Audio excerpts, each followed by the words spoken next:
Hello guys, welcome to our YouTube channel and today we are going to how to check Google form responses. So let's get started. So we're going to check your Google form responses. So to do that what you have to do is first of all open up your forms. So to do that just simply open up your Chrome browser.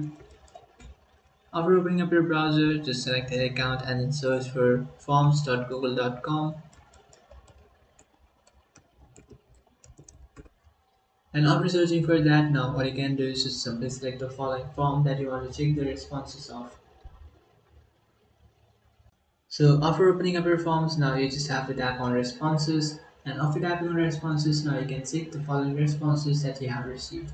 So if you haven't received any responses, that means no one has responded to your form. But if you have, then you can find it over here.